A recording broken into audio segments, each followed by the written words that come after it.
we're going to bring some fawaid from usul al-fiqh.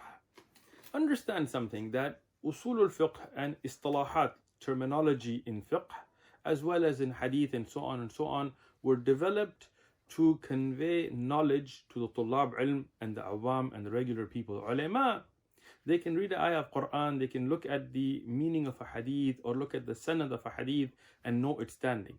But how do you communicate that?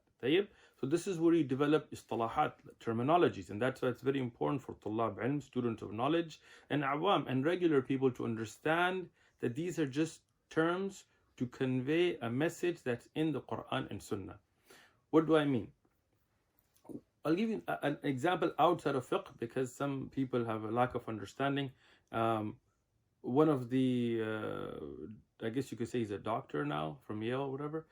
He was saying in a lecture that where does Allah subhanahu wa ta'ala in the Quran say these are my sifat and list them all and these are my asma and list them.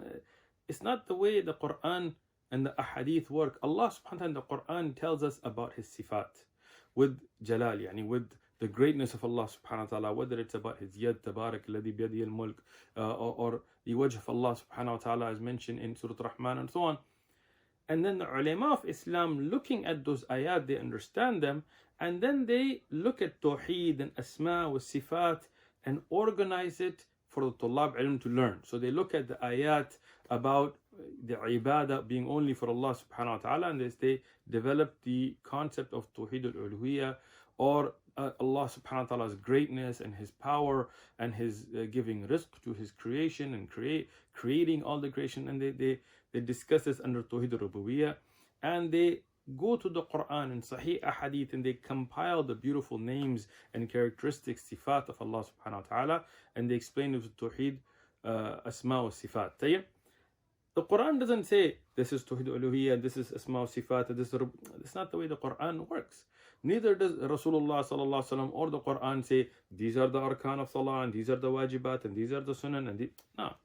Yani the Quran is not a book of just lists, right? It is a beautiful book, kalamullah, the words of Allah subhanahu wa ta'ala. And from that the ulama then use terminologies to explain to the people how to understand the nusus. Same thing with fard and wajib and mustahab. The Quran doesn't tell us these are things that are fard in salah and these are the things that are mustahab. No. But Allah subhanahu wa ta'ala ordained ruku and sujood and so on. And the ulama, when they find something that is ordered, something that there is a amr on, there is an order on, then they say this shows that this is obligatory. Tayyib? Now, obligatory can be used with the word fard, or it can be used with the word wajib. It's both shows that there is obligation. Then the ulama find something in the Quran or in the Sahih Ahadith that don't show iltizam, yani there is not, it's not lazim, it's not something that is something ordained that you must do. But for example, the Prophet ﷺ did it, right? Like regarding the siwak, we discussed this. Rasulullah ﷺ said that I would have ordered it, but that means he didn't order it.